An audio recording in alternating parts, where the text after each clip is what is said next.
यांचे स्वागत अभय जैन करतील अशी मी त्यांना विनंती करतो। अजून कोण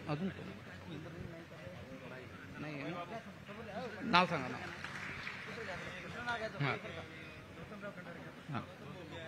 त्यानंतर उपस्थित असलेले आपले माननीय आमदार विधान परिषद प्रवीणजी पोटे यांचे स्वागत नितीन मलमकर करतील अशी मी त्यांना विनंती करतो। नितीन मलमकर। मंत्री महोदय आपल्याकडे उपस्थित आहे कामगार मंत्री मान्य श्री आकाशजी पुणकर यांचे स्वागत जिल्हाध्यक्ष वाशिम मोहन गवले साहेब करतील अशी मी त्यांना विनंती करतो।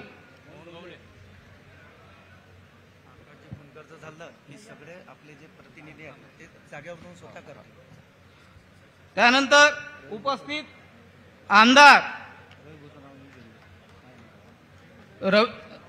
रविभाऊ राणा बडनेरा मतदारसंघ यांचे स्वागत केंद्रीय सदस्य गौतमभाऊ खंडारे करतील अशी मी त्यांना विनंती करतो। इथे उपस्थित असलेले संजयभाऊ कोटे आमदार जळगाव जामोद यांचे स्वागत आमचे बुलढाण्याचे अध्यक्ष अनिल भाऊ मुंडे करतील अशी मी त्यांना विनंती करतो। सर्व सदस्य आपल्या कार्यकर्त्यांना विनंती आहे की सन्माननीय पाहुण्यांचे स्वागत त्यांनी करावे। त्यानंतर उपस्थित असलेले प्रतापदादा अडसळ आमदार महोदय काळेसाहेब, त्यानंतर आपले अचलपूरचे आमदार प्रवीण भाऊ, नंतर उपस्थित आमदार सईताई या ठिकाणी उपस्थित आहे। सईताई डहाके आमदार कारंजा मानोरा, त्यानंतर सईताई डहाकेंचं स्वागत शीतलताई मुरादे करतील। प्रवीण भाऊ तायडे यांचं स्वागत गौतम खंडारे करतील।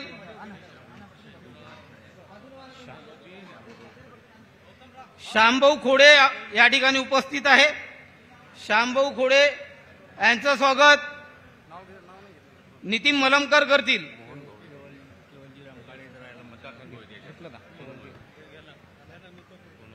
केवलजी काळे साहेब या ठिकाणी उपस्थित आहे आमदार, यांचं स्वागत राजूभाऊ लोणकर करतील।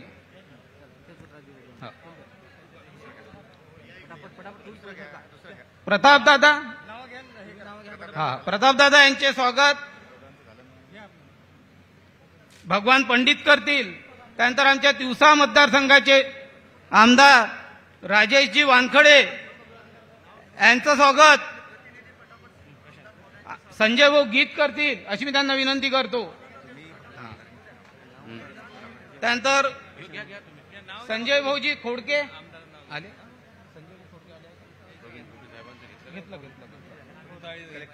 घेतलं ना नाव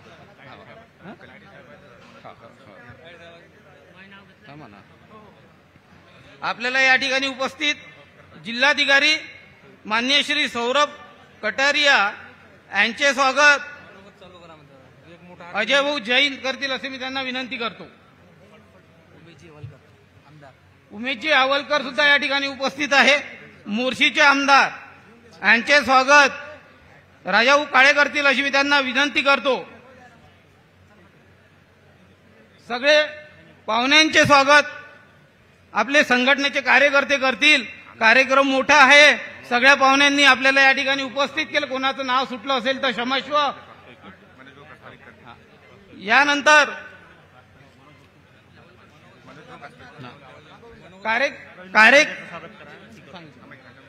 कार्यक्रमाचे प्रास्ताविक आपले संघटनेचे अध्यक्ष मनोज भाऊ चव्हाण करतील अशी मी त्यांना विनंती करतो। मनोज भाऊ चव्हाण।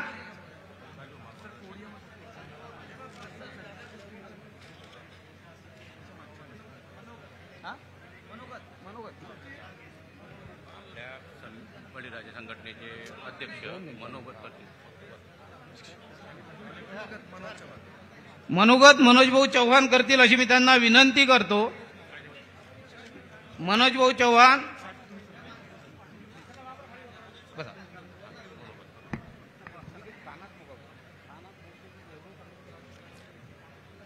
हिंदवी स्वराज्याचे संस्थापक राजे छत्रपती शिवाजी महाराज, घटनेचे शिल्पकार विश्वरत्न डॉक्टर बाबासाहेब आंबेडकर, महात्मा ज्योतिराव फुले, वंदनीय राष्ट्रसंत तुकडोजी महाराज, वैराग्यमूर्ती गाडगेबाबा या महापुरुषांना मी वंदन करतो.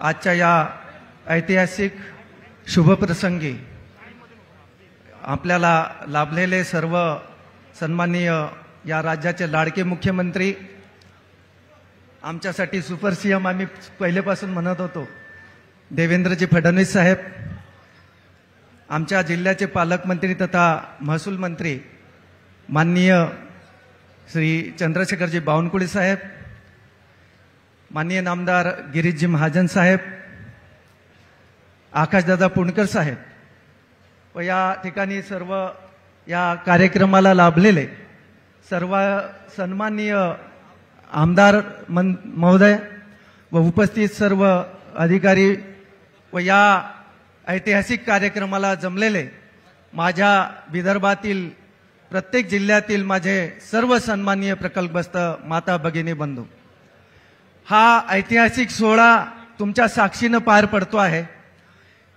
हा ऐतिहासिक सोहळा आपण जो अनुभवतो याच्या मागे आपल्या सगळ्यांचा प्रचंड असा त्याग आहे, संघर्ष आहे. आणि या संदर्भात मी मागे जाणार नाही, वेळ कमी आहे. मागच्या सरकारनं जो अन्याय केला आणि त्या अन्यायाला वाचा फोडण्यासाठी कोणी पुढाकार घेतला नव्हता. विदर्भ बळीराजा प्रकल्पग्रस्त संघर्ष संघटनेच्या माध्यमातून हा संघर्ष उभा राहिला आणि या संदर्भामध्ये आमचे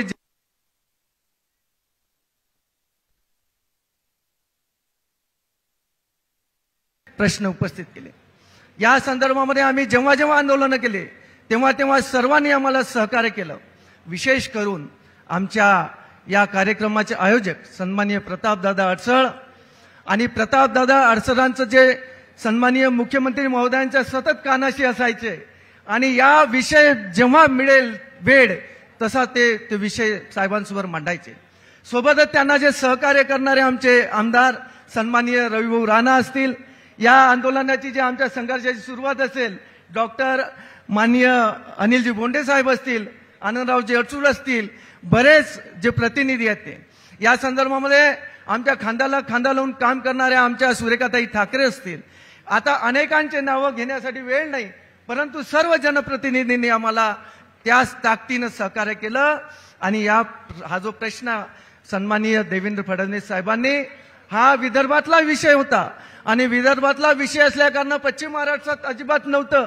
मात्र प्रत्येक वेळेस हाच शब्द येत होता की हा विषय हा महाराष्ट्राचा आहे आणि महाराष्ट्राला द्यावं लागलं तर महाराष्ट्राची तेवढी आर्थिक स्थिती बरोबर नाही आहे.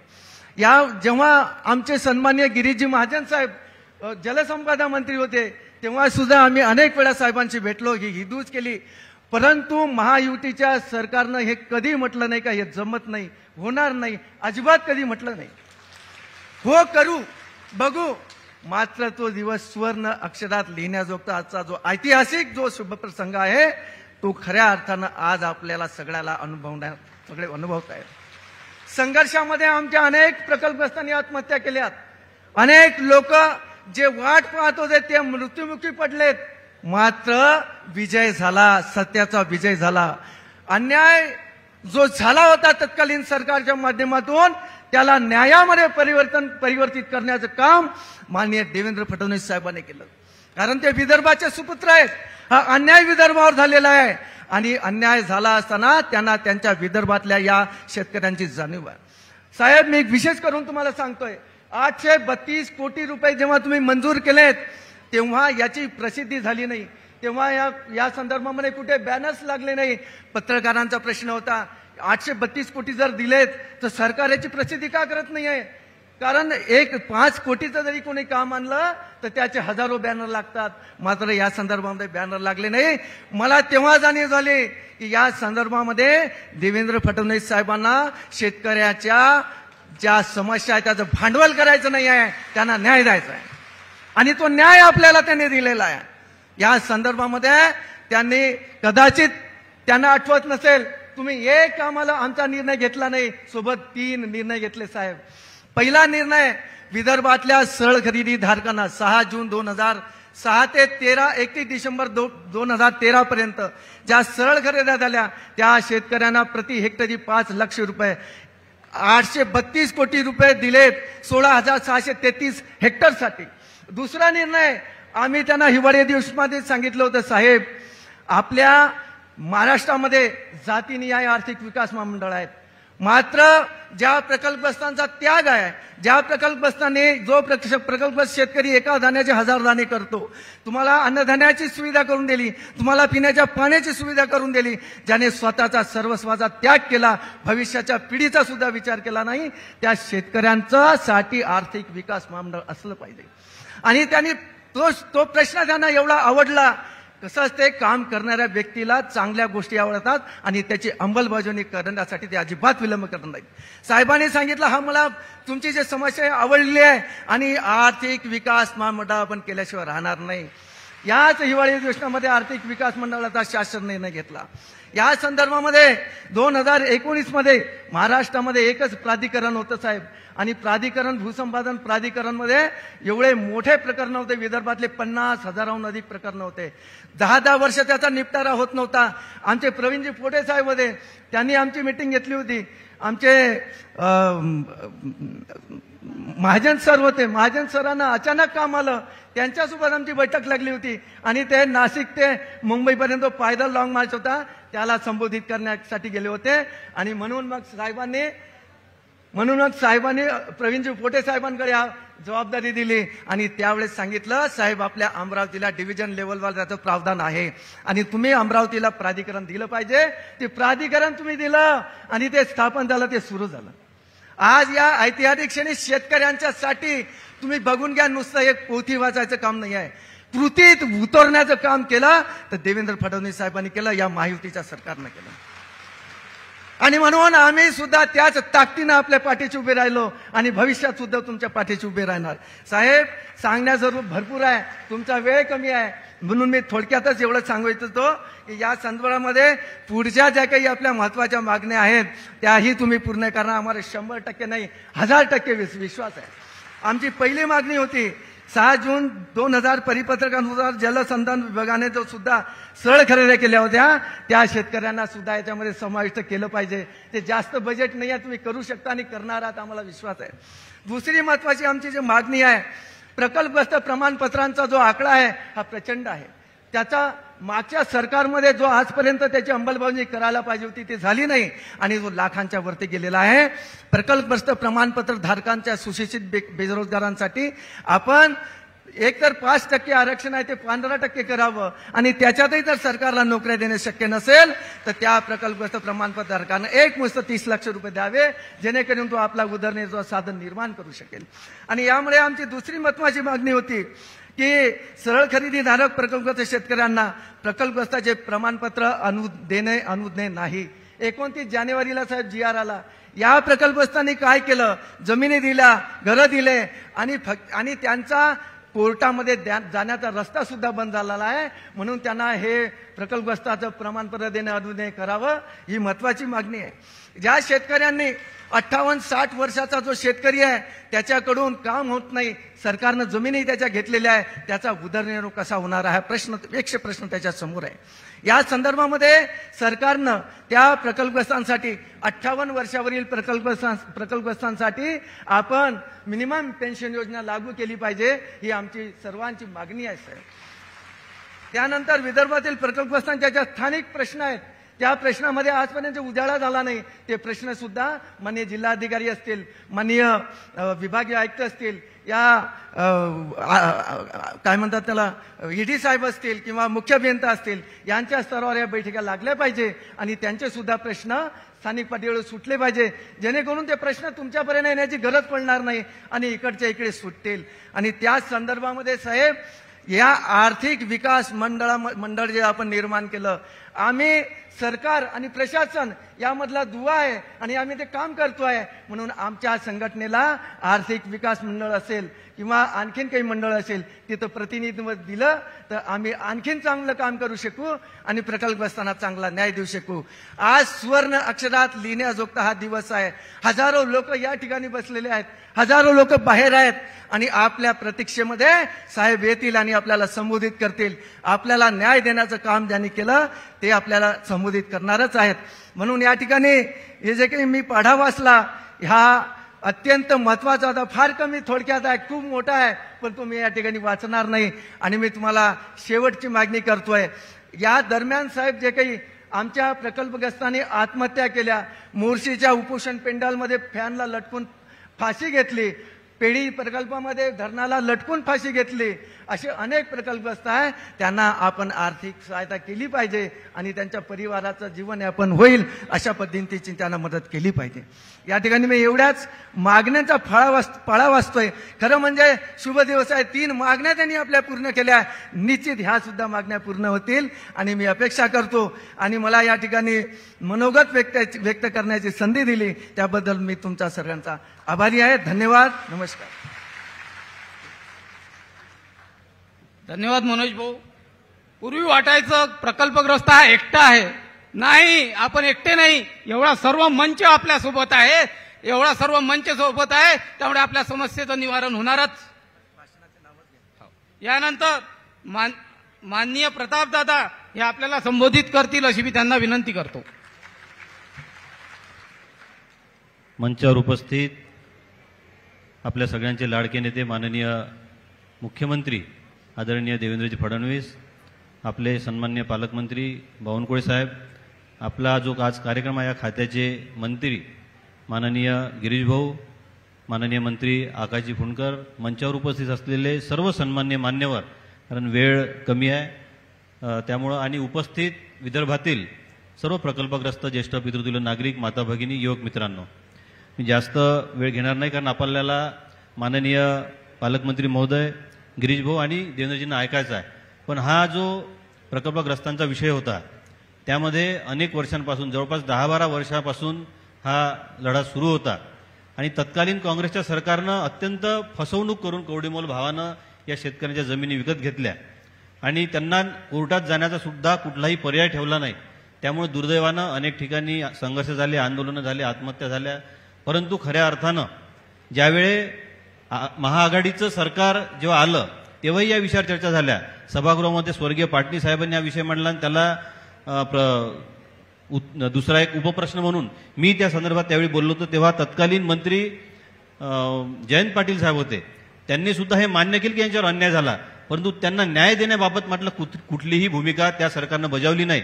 त्यानंतर आपलं सरकार आलं आणि माननीय देवेंद्रजींच्या माध्यमातून आम्ही त्या सगळ्या विषयाच्या मागे लागलो. त्यामध्ये सगळं लोकप्रतिनिधी आपल्या सगळ्यांच्या सोबत होते. आपल्या विदर्भातील सर्व लोकप्रतिनिधींनी सुद्धा मदत केली, सहकार्य केलं आणि त्या माध्यमातून मग माननीय देवेंद्रजींनी अत्यंत व्यस्त कार्यक्रमातून सुद्धा जवळपास एका पाठोपाठ 3 मिटिंगा 2-3 अधिवेशनांमध्ये लावल्या आणि एक सकारात्मक निर्णय घेतला. गिरीशजी महाजन त्यामध्ये आमच्या सोबत होते, प्रवीणभाऊ बोटे, ते सगळेच आपले लोकप्रतिनिधी आहे, आपले मंत्री महोदय आहे, त्या सगळ्यांनी अत्यंत चांगलं सहकार्य केलं. मी प्रत्येकाचा उल्लेख करणं टाळतो कारण वेळेची कमतरता आहे. फक्त मी आजच्या प्रसंगी एवढी एक विनंती करणार आहे की ज्यावेळी एवढा मोठा निर्णय होतो, हा अत्यंत ऐतिहासिक निर्णय आहे, हा कुठल्याही कायद्याच्या कसोटीत बसत नव्हता. शासनानं म्हटलं असतं तर आम्ही देत नाही तर कोणी याला काहीही करू शकलं नसतं, परंतु आपल्या शेतकऱ्यांचा कळवळा असणारे मुख्यमंत्री आपल्याला लाभले आणि त्यांनी सहानुग्रह अनुदान म्हणून सहानुभूतीपूर्वक विचार आपला केला आणि मोठ्या प्रमाणात हे अनुदान आपल्याला मिळणार आहे. फक्त मुख्यमंत्री महोदयांना माझी एक विनंती आहे की यामध्ये मृद व जलसंधारण विभाग आणि पाटबंधारे विभाग असे 2 विभाग होते. त्यावेळी पाटबंधारे विभागानं काही खरेद्या केल्या, सरळ खरेद्या, काही मृद व जलसंधारण केल्या. आपल्या बैठकीमध्ये तो विषय होता, परंतु अनावधानाने GR निघताना त्यामध्ये फक्त पाटबंधारेचा उल्लेख झाला, मृद व जलसंधारणचा झाला नाही. त्यांना सुद्धा सुधारित GR काढून आपण समाविष्ट करायची विनंती करतो आणि ते आपण करणार आहात, आपण, मला विश्वास आहे. दुसरा एक विषय, जेव्हा एवढा मोठा विषय होते आणि जेव्हा लाभ मिळण्याची वेळ येते तेव्हा दुर्दैवानं काही समाजकंटक आपल्या समाजात आहेत, ते एजंट सारखे सुटतात, मी तुला करून देतो, लवकर करून देतो असं करून कलेक्शन करण्याचं काम करतात. मी आपल्याला हात जोडून विनंती करतो एकाही प्रकल्पग्रस्ताला जो ज्याची जमीन यामध्ये गेलेली आहे त्याला कोणालाही 1 रुपया द्यायची गरज नाही, प्रत्येकाच्या खात्यात पैसे येतील. असे कोणीही आले त्याला सरळ हाकलून द्या, थोडं मागं पुढे होईल. थोडी कळ सुद्धा 12 वर्ष आपण कळ सोसली, अजून 1-2 महिन्यात 3-4 महिन्यात काही फरक पडत नाही.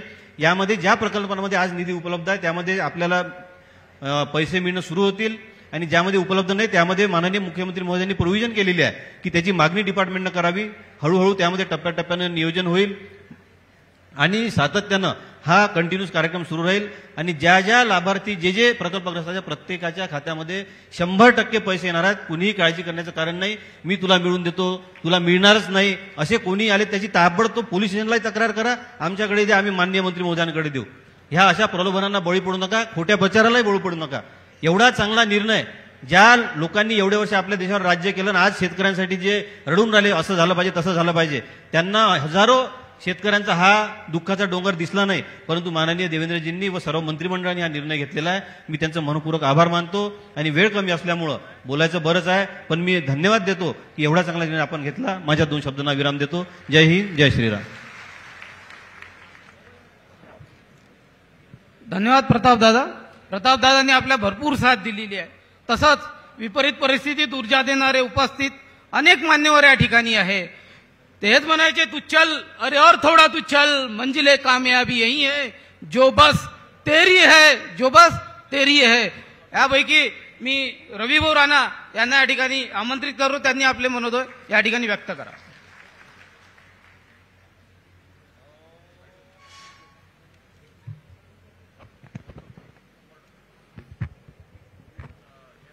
भारत माता की, भारत माता की.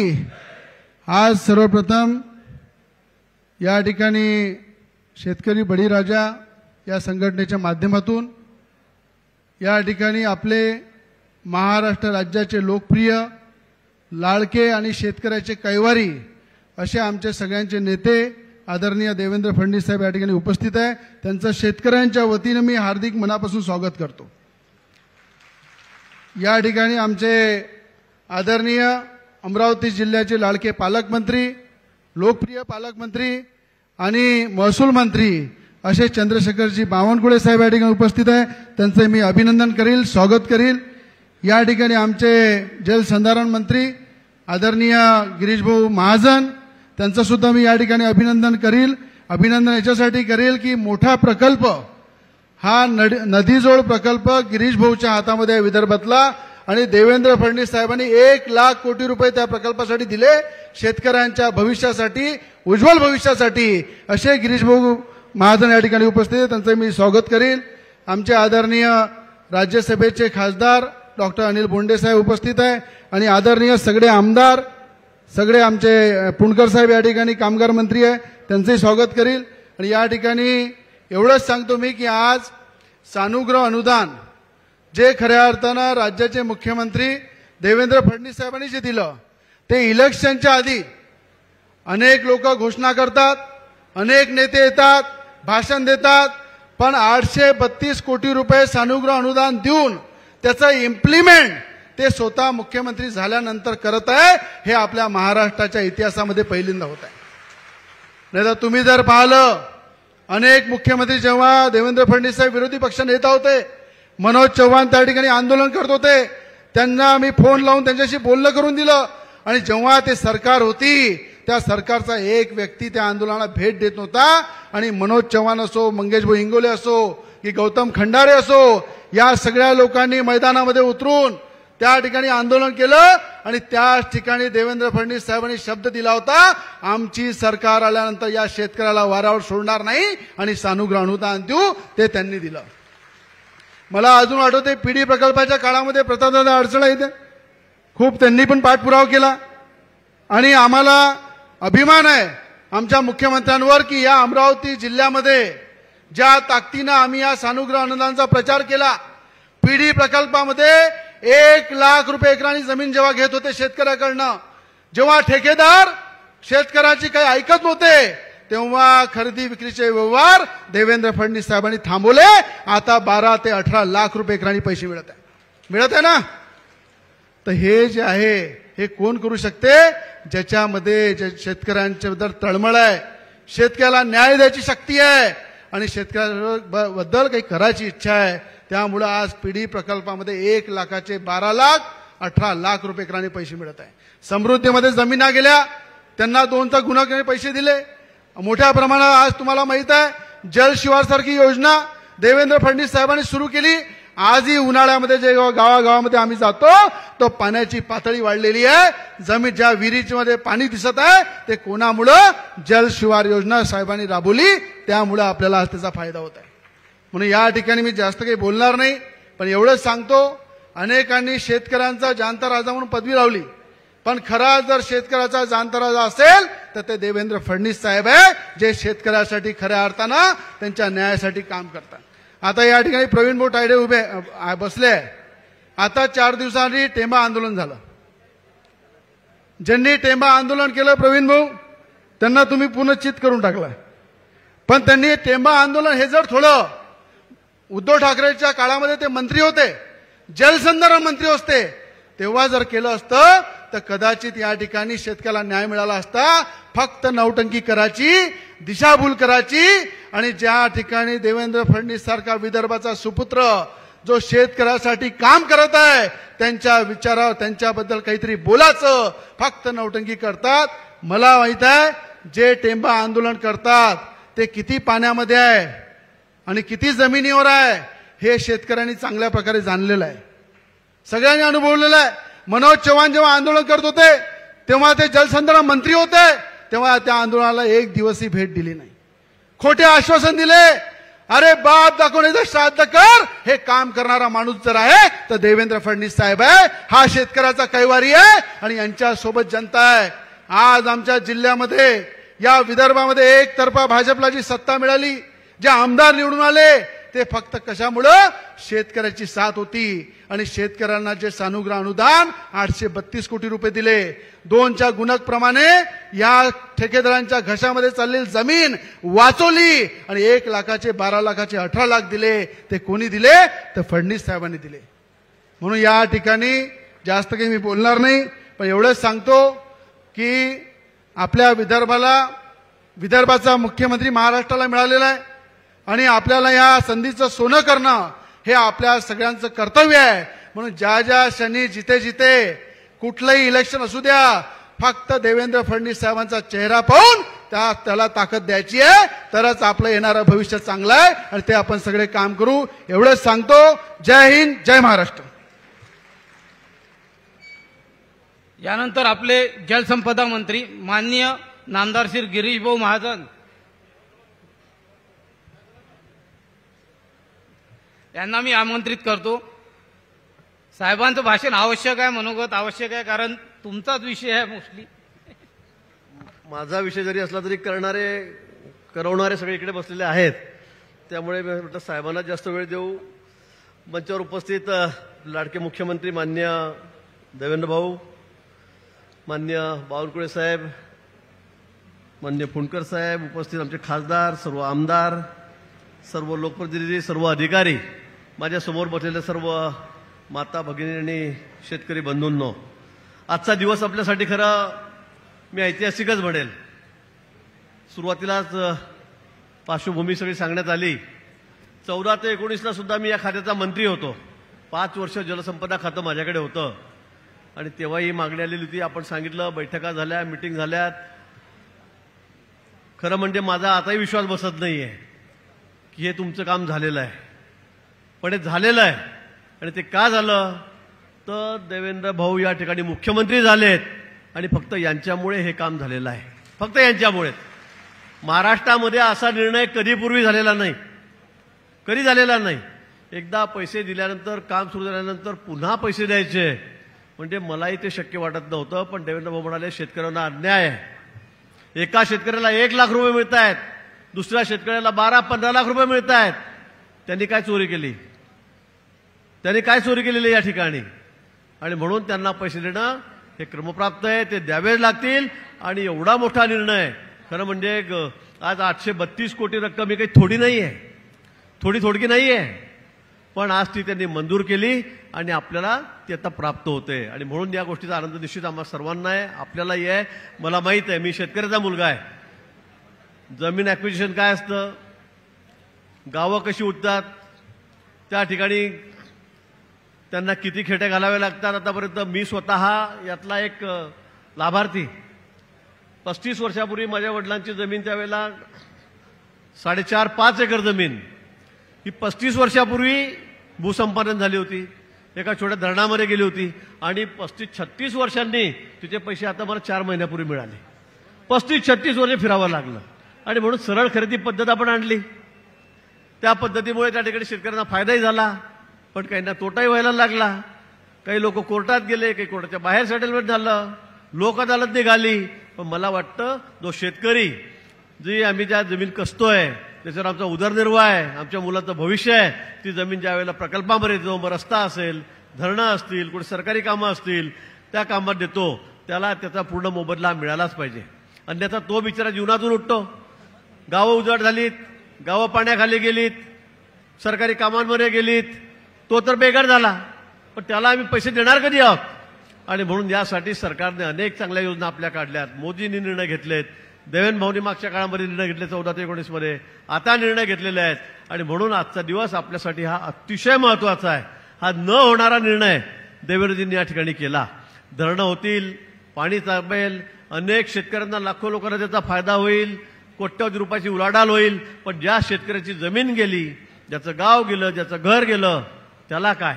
आणि म्हणून त्याला सुद्धा पश्चाताप होण्याची वेळ येऊ नये यासाठी सरकारने हा अतिशय चांगला निर्णय घेतलेला आहे. अतिशय क्रांतिकारी निर्णय मी याला म्हणेल.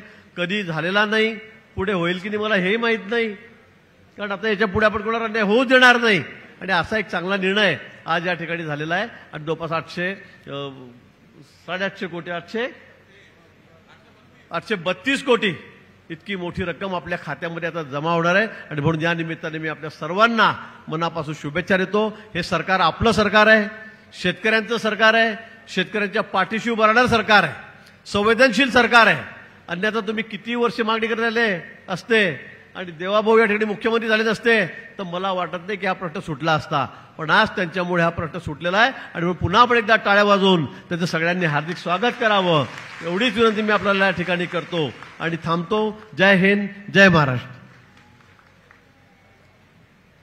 यानंतर साहेब, आमच्या सर्व प्रकल्पग्रस्तांची इच्छा आहे, संघटनेच्या पदाधिकाऱ्यांची इच्छा आहे की आपला सत्कार करायचा आहे. तर मी सगळ्या पदाधिकाऱ्यांना आमंत्रित करतो. मान्य मनोजजी चव्हाण आमचे अध्यक्ष, तसेच आपले सगळे पदाधिकारी आणि सगळ्या आमदार मंत्री महोदयांना मी आमंत्रित करतो. त्यांनी समोर यावे आणि आमचा सत्कार स्वीकार करावा. विदर्भ बळीराजा प्रकल्पग्रस्त संघर्ष संघटनेचा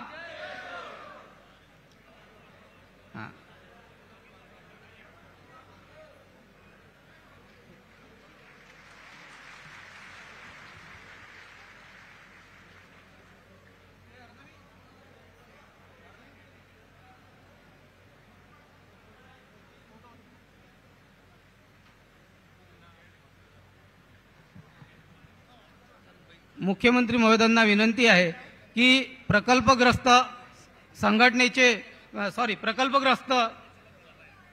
जे शेतकरी आहे गणेशराव ठाकरे टेंभा येथील आणि उषादेवी ठाकरे यांची नात आपल्याला एक छोटीशी भेट देऊ इच्छिते. ती भेट आपण स्वीकार करावी, नम्र विनंती.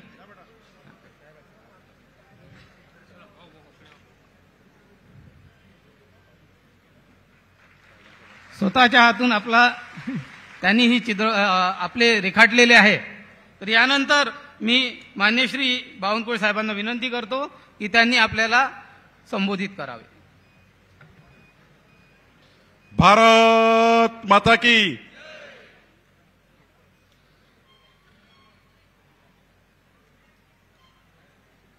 आपल्या सर्व शेतकऱ्यांना, आपल्या सर्व बहिणींना, प्रकल्पस्थ बहिणींना, भावांना, ज्यांनी 832 कोटी रुपयाचं अनुदान आपल्या सर्वांकरता मंजूर केलं आणि आज या अनुदानाचा वाटप या ठिकाणी करण्याकरता या कार्यक्रमाला उपस्थित आपल्या राज्याचे माननीय मुख्यमंत्री देवेंद्र फडणवीसजी, आपले लोकप्रिय जलसंपदा मंत्री गिरीश महाजनजी, माननीय आकाश फुंडकरजी, डॉक्टर अनिल बोंडेजी, प्रवीण पोटेजी, रवी राणाजी प्रताप अडसळजी, संजय कुटेजी, राजेशजी वानकडे, प्रवीणजी तायडे, केवलरामजी काळे, उमेशजी यावलकर, सईताई डहाके या संघटनेचे सर्व पदाधिकारी, माननीय चव्हाणजी आणि सर्वच उपस्थित बंधू आणि भगिनी, आज अमरावती आणि पश्चिम विदर्भाकरता अत्यंत आनंदाचा दिवस आहे, ऐतिहासिक दिवस आहे की आज अमरावतीमध्ये विमान उतरलं. पहिलं विमान आज अमरावतीमध्ये सुरू झालं आणि आजपासनं माननीय देवेंद्र यांच्या प्रयत्नाने मागच्या 10 वर्षापासून देवेंद्रजी प्रयत्न करत होते, पण अमरावतीचं विमानतळ सुरू होत नव्हतं. पण मोदींच्या नेतृत्वामध्ये माननीय देवेंद्रजींनी अमरावतीमध्ये आजपासून विमान सुरू झालं. एकदा जोरात टाळ्या वाजवून आपण माननीय मुख्यमंत्र्यांचं स्वागत करू. सोबतच आज 832 कोटी रुपयाचं वाटप आणि खरं तर हा ऐतिहासिक निर्णय आहे. मी सुद्धा वीज प्रकल्पाचे अनेक आंदोलन केले, कोराडी वीज प्रकल्पाचे एवढे मोठे आंदोलन केले. आम्ही सानुग्रह अनुदान मागितलं, पण शेतकऱ्याला कधी सानुग्रह अनुदान मिळत नाही. हायकोर्ट, सुप्रीम कोर्ट पण जावं लागतं. पण आपलं सरकार आल्यावर बघा काय परिवर्तन होऊ शकतं. आपलं सरकार शेतकऱ्याचं सरकार आल्याबरोबर, आणि आपल्याला शब्द दिला होता देवेंद्रजींनी की ज्या दिवशी आमचं सरकार येईल त्या दिवशी आम्ही शेतकऱ्याला न्याय मिळवून देऊ. आणि विदर्भ बळीराजा प्रकल्प संघर्ष समितीला आणि आपल्या शेतकऱ्याला माननीय देवेंद्रजींनी न्याय मिळवून दिला. त्याबद्दल एकदा जोरात टाळ्या वाजवून आपण माननीय देवेंद्रजींचं या ठिकाणी मनापासून अभिनंदन करूया. खरं तर मला या ठिकाणी जास्त वेळ घ्यायचा नाही आहे. माननीय मुख्यमंत्री बोलणार आहेत. माननीय प्रताप अडसळने असं म्हटलं होतं, परवा कार्यक्रम ठरला होता देवेंद्रजी, परवाच्या दिवशी मी आणि आपण सर्व या ठिकाणी हा वाटप ठरला होता. पण मी प्रतापला म्हटलं, चव्हाणजीला म्हटलं, ज्या नेतृत्वाने, ज्या कर्तृत्ववान व्यक्तींनी आपल्याला 832 कोटी रुपये मिळवून दिले, हा कार्यक्रम माननीय देवेंद्र यांच्याच हस्ते होईल. आणि म्हणून त्यांनी आमचं निमंत्रण स्वीकारलं आणि खऱ्या अर्थाने शेतकऱ्यांना न्याय देण्याकरता आणि एक मागण्या नाही, आताच या ठिकाणी प्रास्ताविकामध्ये सांगितलं 3 मागण्या माननीय देवेंद्रजींनी या ठिकाणी जलसंपदा मंत्री असताना आणि राज्याचे मुख्यमंत्री असताना खऱ्या अर्थाने पूर्ण केल्या. या ठिकाणी खऱ्या अर्थाने पश्चिम विदर्भाचा बदलतो आहे. तो समृद्धी महामार्गाने बदलला, आता जिगाव प्रकल्पाने बदलतो आहे, नळगंगा वैनगंगा प्रकल्पाने बदलतो आहे, अमरावतीमध्ये एअरपोर्टने बदलतो आहे. आता पश्चिम विदर्भामध्ये विकासाचा एक पर्व सुरू झाला आहे. विकसित भारताचा संकल्प माननीय प्रधानमंत्री मोदीजींनी केला आहे आणि विकसित महाराष्ट्राचा संकल्प माननीय देवेंद्र फडणवीस साहेबांनी केला आहे. खऱ्या अर्थाने आपण सर्वांनी माननीय देवेंद्र यांच्या नेतृत्वातलं सरकार, जे सरकार समाजाच्या शेवटच्या गरीब माणसाकरता, शेतकरी शेतमजुराकरता आपलं सरकार काम करत आहे. आणि त्यामुळं आज मलाही माहित आहे महाजन साहेब, असा निर्णय कुठेच होऊ शकत नाही सानुग्रह अनुदानाचा. हा निर्णय माननीय देवेंद्रजींनी करून दिला. खरं तर या ठिकाणी मी आपले देवेंद्रजींचे आभार मानतो या जिल्ह्याचा पालकमंत्री म्हणून.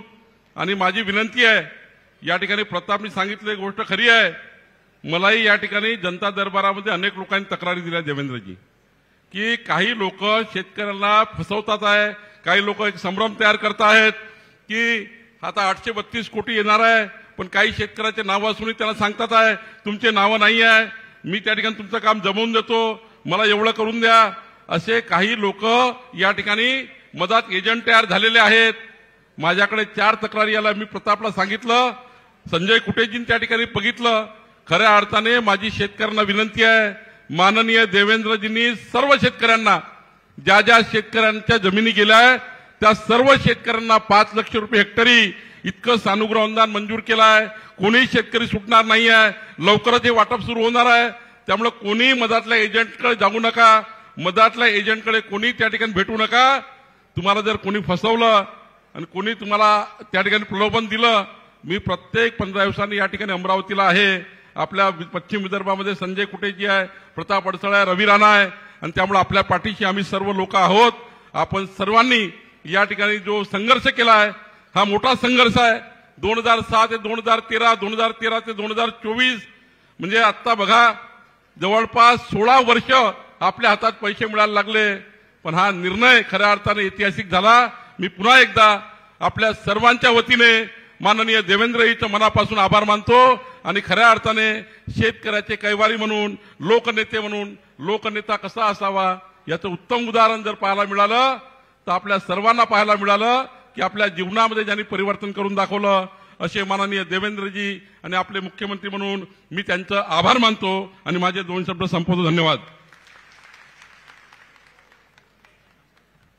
धन्यवाद साहेब. साहेब आपले पालकमंत्री आहे, कोणतीही अशी तक्रार आल्यास आपण आपल्या पालकांजवळ जाऊ शकतो.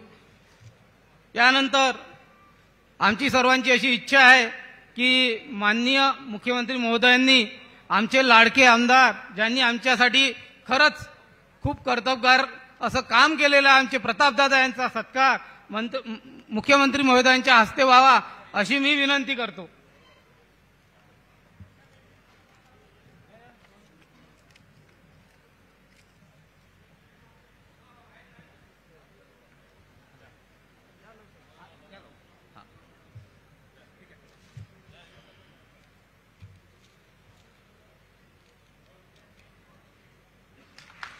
मान्य जय श्री राम. चल चले थे अंधेरों में कुछ ना नजर आ रहा था, जब दिया दादा साथ आपने दिन सुनेरा हो रहा था.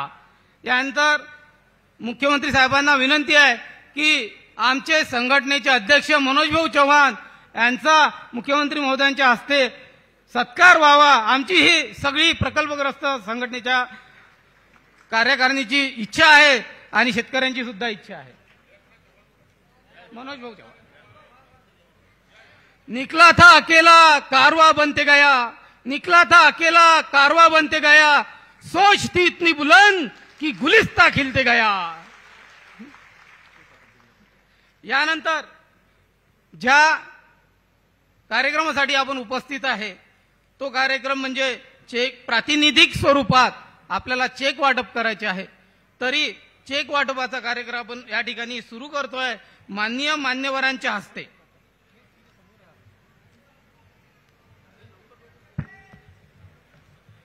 तरी मी आमंत्रित करतो गट क्रमांक 1 अमरावती जिल्हा प्रकल्प सोनगाव, शिवनी, टाकळी कलान प्रकल्प, सामदा सोंडी, चांदी नदी प्रकल्प, गरगा मध्यम प्रकल्प.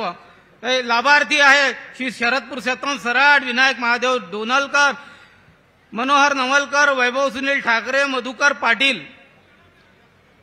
डिपार्टमेंटनी हे सगळे नावं काढलेले आहे. त्यानुसार सगळ्यांनाच आपापले मिळतील, परंतु आज प्रातिनिधिक स्वरूपात हा सोहळा होत आहे तरी टाळ्यांच्या गडगडाट त्याचे स्वागत करण्यात यावे. त्यानंतर प्रत्येक ठिकाणी प्रत्येक डिपार्टमेंट त्या ठिकाणी जाऊन त्यांचे वाटप करणार आहे. यानंतर गट क्रमांक 2 अमरावती जिल्हा प्रकल्प निम्न पेढी प्रकल्प, पेढी बॅरेज, पंढरी मध्य प्रकल्प, वासनी मध्यम प्रकल्प, करजगाव लघु प्रकल्प, राहुरा मृत लघु प्रकल्प, हारून शाह, कासम शाह, अरुण नारायण इंगळे, गुलाबराव ठाकरे, संजय गुलाबराव ठाकरे, अरुण रहाटे, श्रीमती प्रमिला देवनाथराव चर्जन, उत्तम वाटाणे यांनी चेकचा स्वीकार करावा. यानंतर गट क्रमांक 3 जिल्हा अकोला लाभार्थ्याची नावे आहे श्रीमती छायाताई कोल्हे, श्री विनोद हरिश्चंद्र फुलारी, श्री सुनील त्र्यंबक अप्पा बेगडे, शरद हिमंतराव खालोकार, शरद नांदुरकर. हे प्रातिनिधिक स्वरूपात चेक वाटपाचा कार्यक्रम आहे. यानंतर सगळ्यांना आपापल्या डिपार्टमेंटनुसार त्या ठिकाणी चेक वाटप होतील. त्यानंतर गट क्रमांक 4 जिल्हा यवतमाळ पाचूर लघु प्रकल्प, हटवांजारी लघु प्रकल्प, निम्न पैनगंगा प्रकल्प, बापूराव महादेव मडावी, श्रीमती शशिकलाबाई सुधाकरराव बौधाने, श्री ओमप्रकाश लक्ष्मण कोमरराव, श्रीमती सविता दत्तात्रय मोरे आणि श्री किसन कवडू कुमरे. सगळ्यांनी टाळ्याच्या गडगडाट करायला पाहिजे. हा विलक्षण ऐतिहासिक शुभारंभ आहे. शुभारंभ झालेला आहे. यानंतर सगळ्यांना आपले लाभार्थीचे चेक मिळणार आहे. गट क्रमांक 5 जिल्हा वाशिम प्रकल्प जयपूर बॅरेज, गणेशपूर बॅरेज, सोयता प्रकल्प, श्री अप्पाराव मस्के, श्री विलासराव मस्के, शेषराव काळबांडे, विजय काळबांडे, संजय गिरी, श्रीमती माधुरी गिरी यांनी आपला चेक. त्यानंतर गट क्रमांक 6 गट क्रमांक 5 वाशिम जिल्हा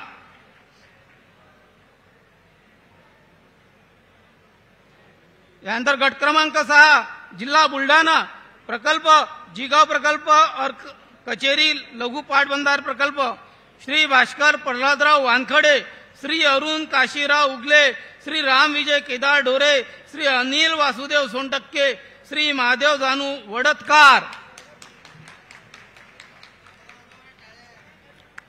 सगळ्यांनी टाळ्या गडगडाट मध्ये यांचं स्वागत करायला पाहिजे. हा प्रातिनिधिक स्वरूपात चेक वाटप महोत्सव हा ऐतिहासिक शुभारंभ आहे. यामध्ये संघटनेनी कोणाची नावे दिली नाही. ज्यावेळेस जे आपले अधिकारी आहेत त्यांनी जे नावे त्या ठिकाणी काढली तेच नावे आम्ही मान्य केली, कारण आम्हाला कोणताच प्रकल्पग्रस्त वेगळा नाही, सगळेच प्रकल्पग्रस्त सारखे आहे आणि प्रत्येकाला आपापल्या जिल्ह्यात आपापल्या ठिकाणी आपले चेक मिळतील अशी मी या सर्व मंचातर्फे ग्वाही देतो.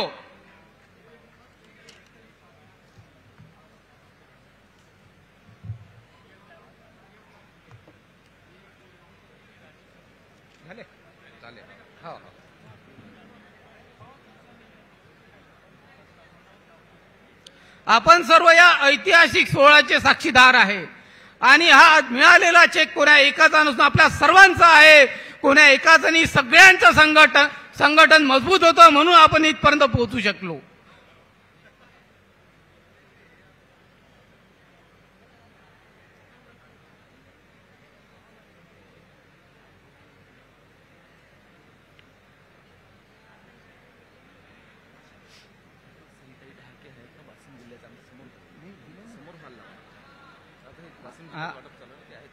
सहितही डहाके उपस्थित आहे आमदार, त्यांनी समोर आहे. चेक वाटप वाशिम जिल्ह्याचं चेक वाटप सुरू आहे. शांभाऊ खोडे साहेब आहे ते या ठिकाणी, त्यांनी समोर यावं. सोनटक्के साहेब आहे, ऍक्च्युली त्यांच्यामुळेच म्हणजे जलसंपदा विभागाचे जे अधिकारी लोक आहेत त्यांनी आपल्याला खूप सहकार्य केलेलं आहे. आपल्याला जेवढा आनंद झाला ना तेवढाच आनंद त्यांना भरभरून झालेला आहे. या सगळ्यांनी जी मेहनत घेतली खरंच आम्ही त्यांना सलाम करतो. कुठेच आम्हाला त्यांनी अडचण येऊ दिलेली नाही.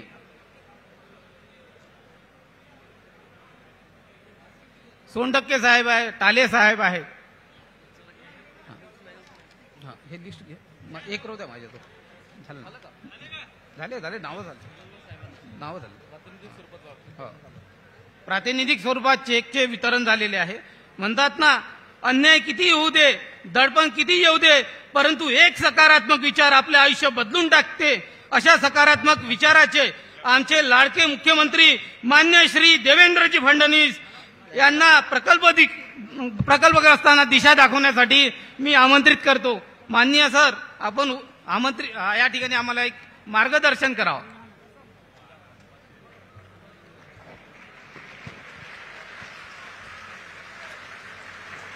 हिंदवी स्वराज्याचे सरसंस्थापक छत्रपती शिवरायांना मानाचा मुजरा करतो.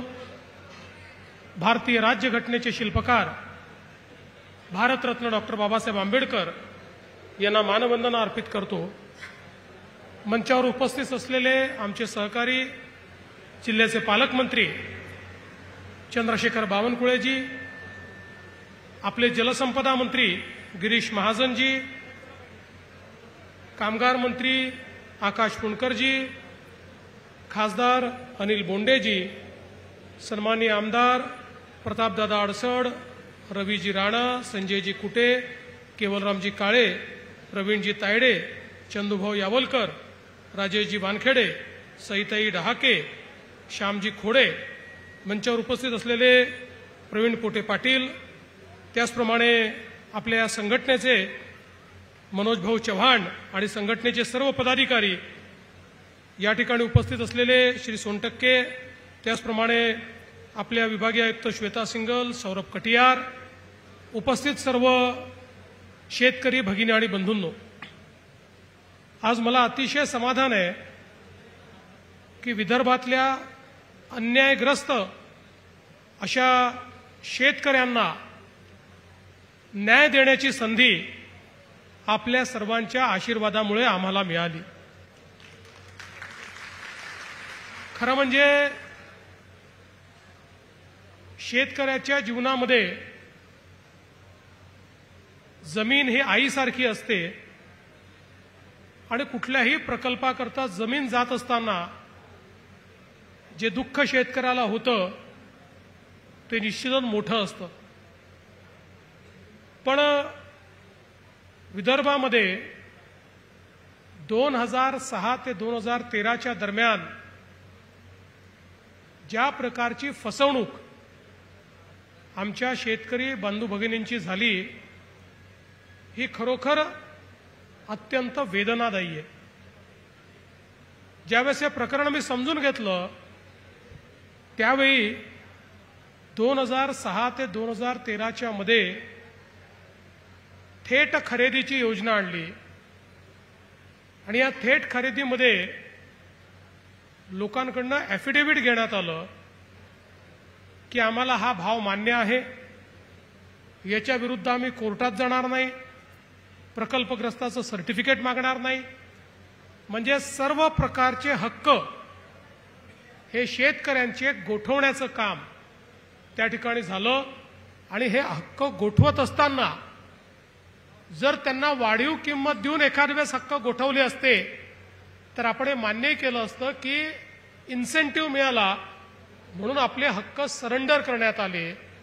परंतु अगदी 80,000 रुपये अशा प्रकारचा भाव, कोणाला 1,00,000 रुपयाचा भाव, अशा प्रकारचा भाव देऊन आणि हे सगळे हक्क गोठवण्याचं काम हे करण्यात आलं. मुळामध्ये शेतकऱ्यांच्या लक्षात केव्हा आलं तर ज्यावेळी आपलं महायुतीचं सरकार आलं, मी मुख्यमंत्री झालो आणि मुख्यमंत्री झाल्यानंतर मी निर्णय केला की थेट खरेदी जर करायची असेल तर 5 पट किंमत द्यावी लागेल, 5 पटीच्या कमी किंमत देता येणार नाही. आणि आपण 5 पटीचा GR काढून ज्यावेळी थेट खरेदीनं जमिनी ॲक्वायर करणं सुरू केलं त्यावेळी शेतकऱ्यांच्या लक्षात आलं की अरे 3च वर्षापूर्वी माझी जमीन लाख रुपयाला गेली आणि आता याला 12 लाख मिळत आहेत, याला 15 लाख मिळत आहेत, याला 18 लाख मिळत आहेत. त्यावेळी शेतकऱ्यांच्या कुठेतरी लक्षात आलं की आपली मोठी फसवणूक झाली आहे. आणि मग हा एक मोठा लढा त्या ठिकाणी आपल्या बळीराजा समितीच्या माध्यमातून उभा राहिला. सुरुवातीच्या काळामध्ये जलसंपदा मंत्री असलेले आपले गिरीश भाऊ यांच्याकडे काही बैठका झाल्या, पण त्यावेळेस लढा नवीन असल्यामुळे त्याची तीव्रता तशी कमी होती, पण तरी देखील मार्ग काढायचा प्रयत्न चालला होता. दुर्दैवाने सरकार गेलं, नवीन सरकार आलं.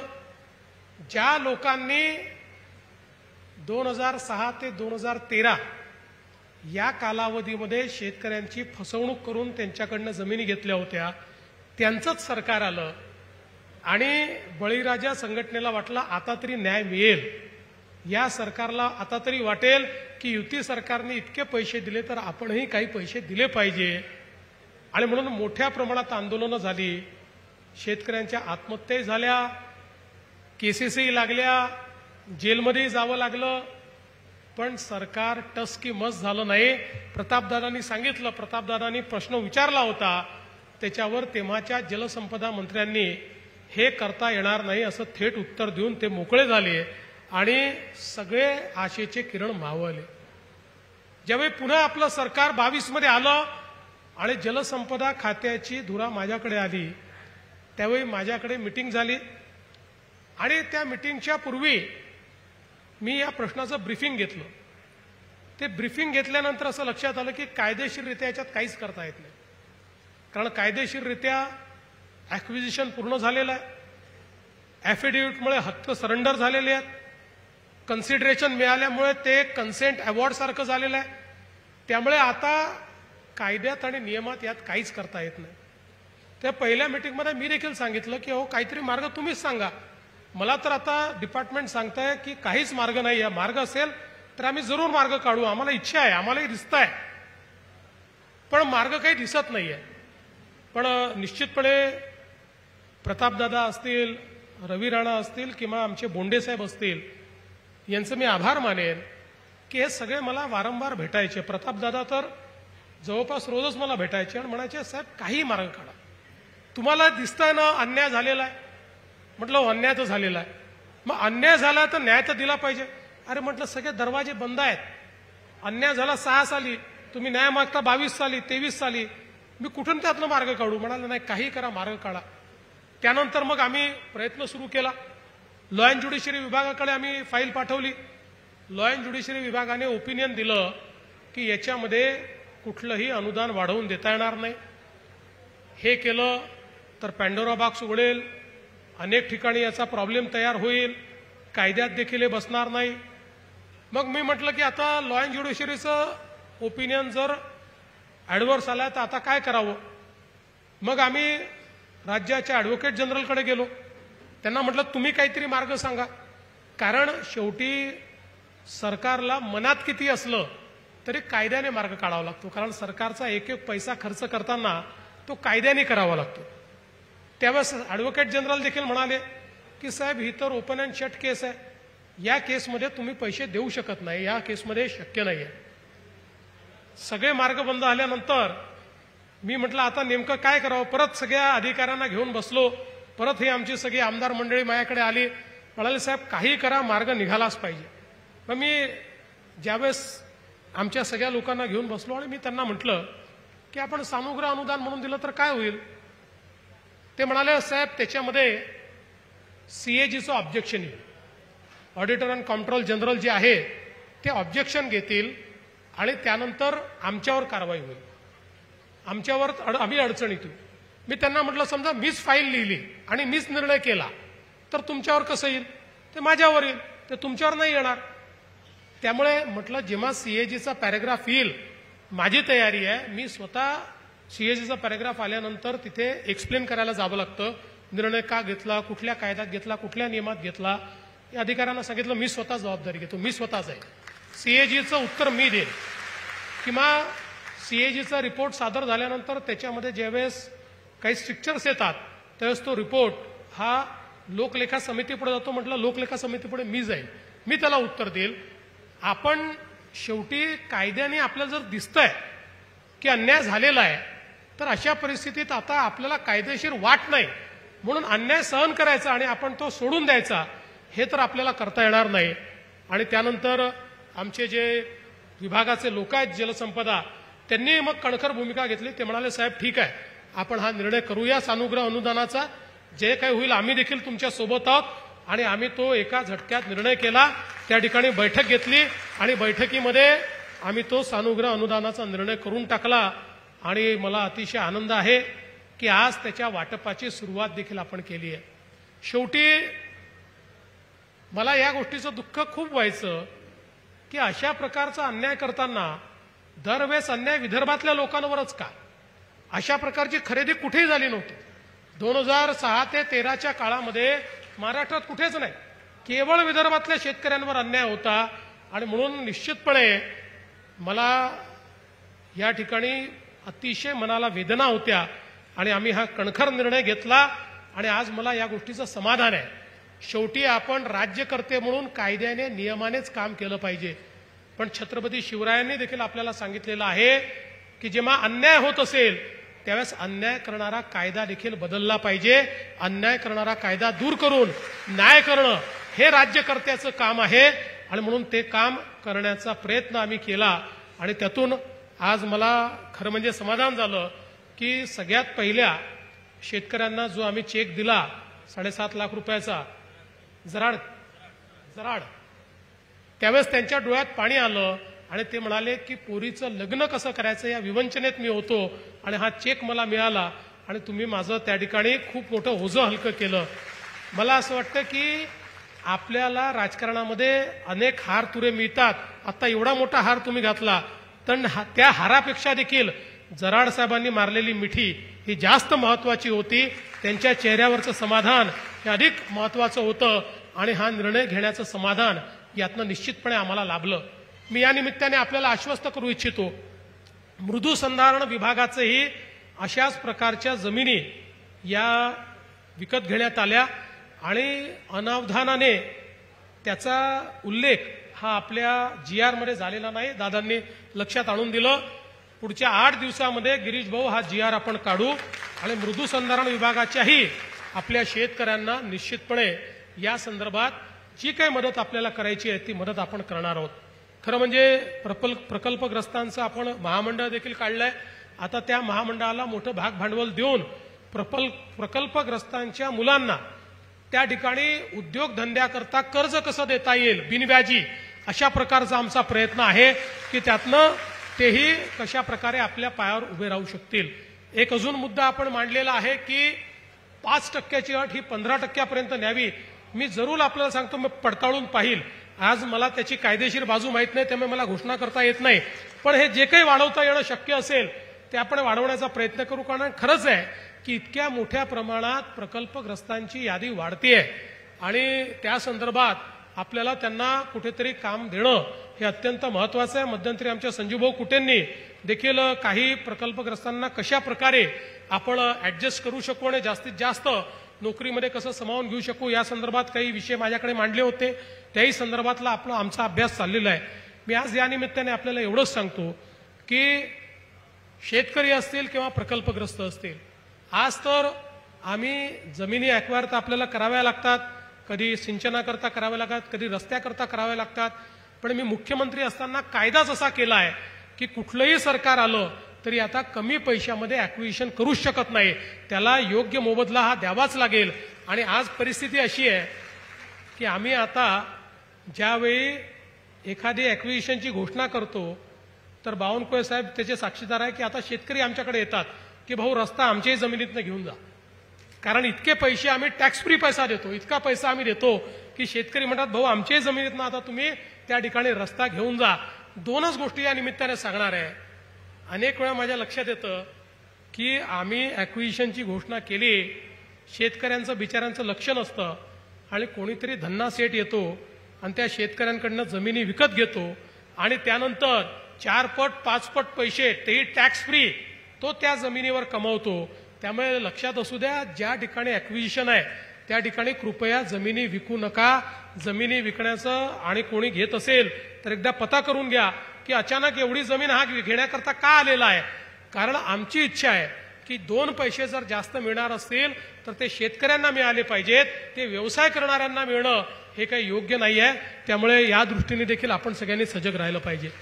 दुसरी गोष्ट मी आपल्याला सांगतो, या प्रकल्प म्हणजे 6 ते 13तला शेवटचा शेतकरी जोपर्यंत पैसे मिळत नाही तोपर्यंत आम्ही योजना बंद होऊ देणार नाही.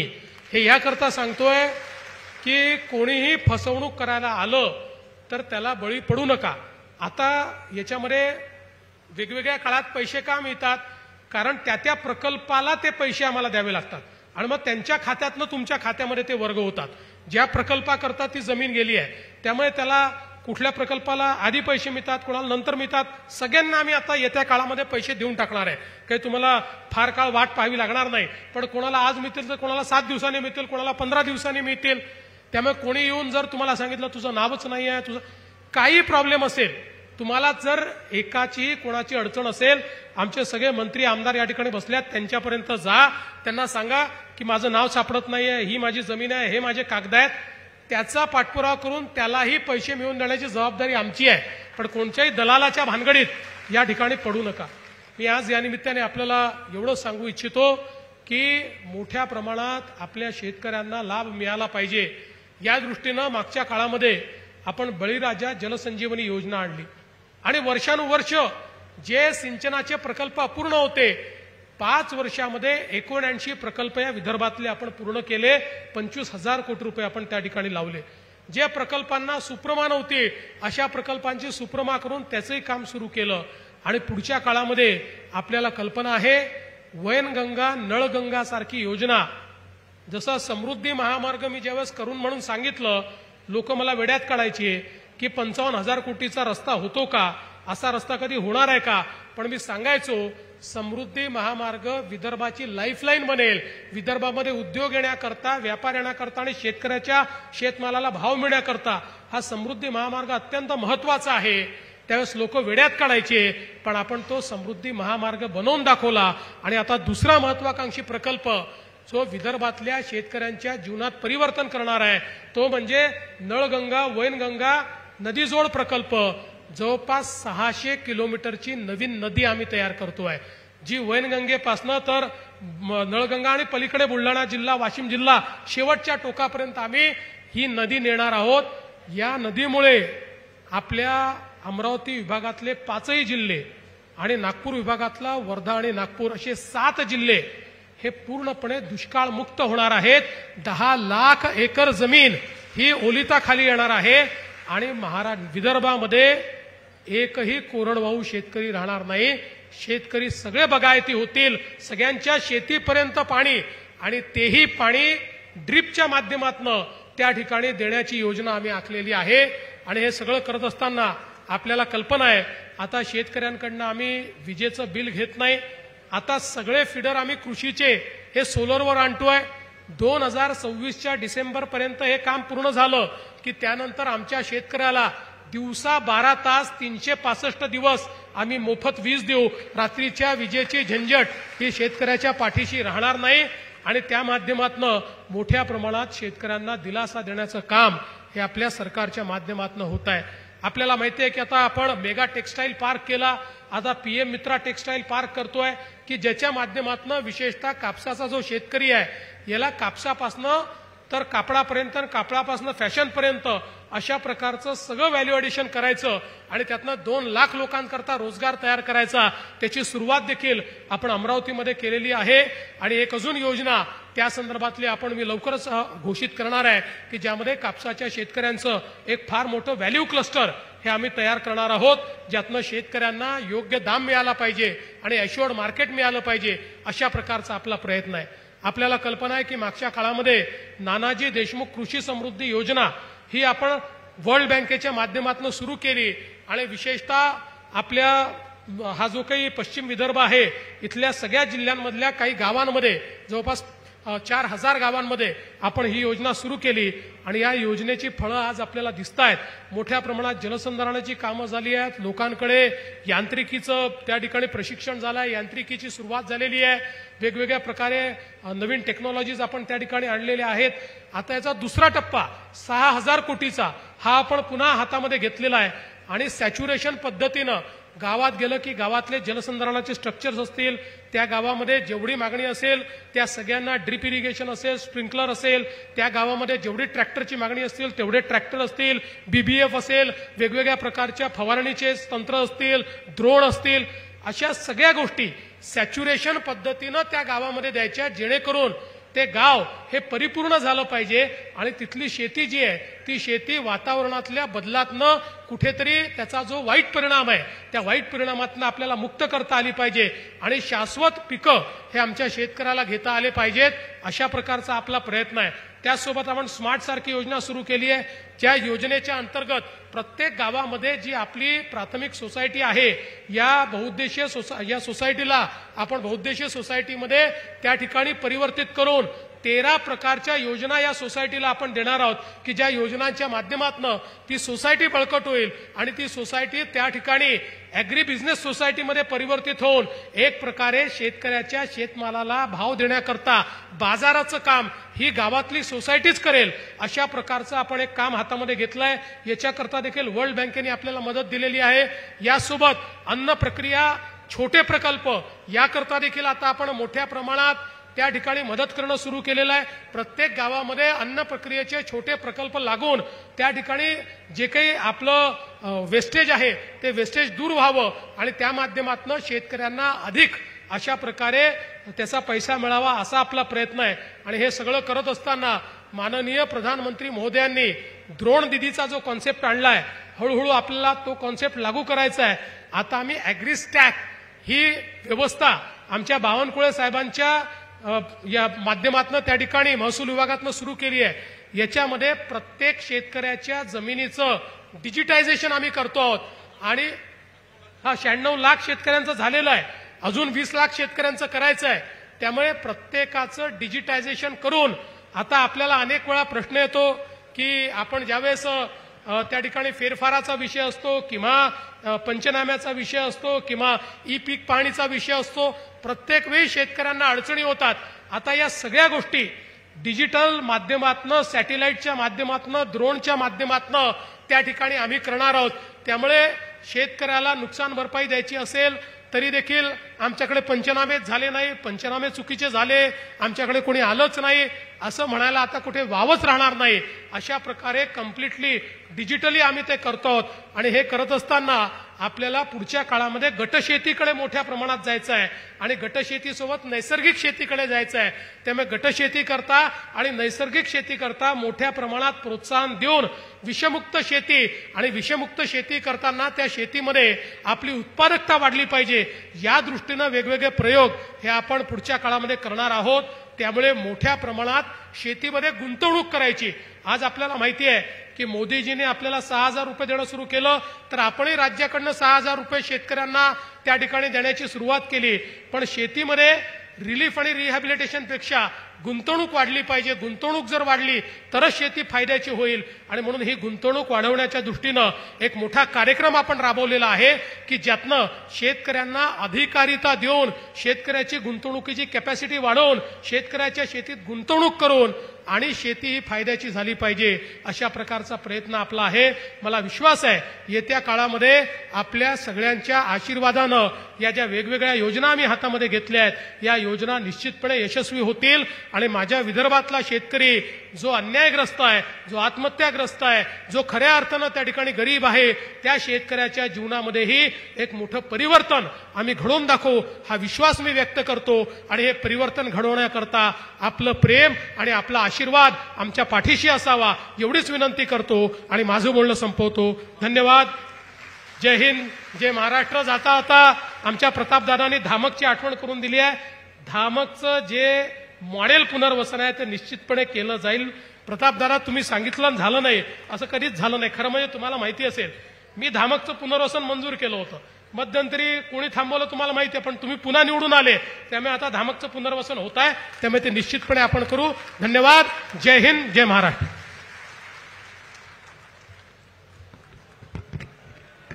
विदर्भ संघटनेचा विजय असो. विदर्भ बळीराजा संघटनेचा. फडणवीस साहेब तू आगे पळो.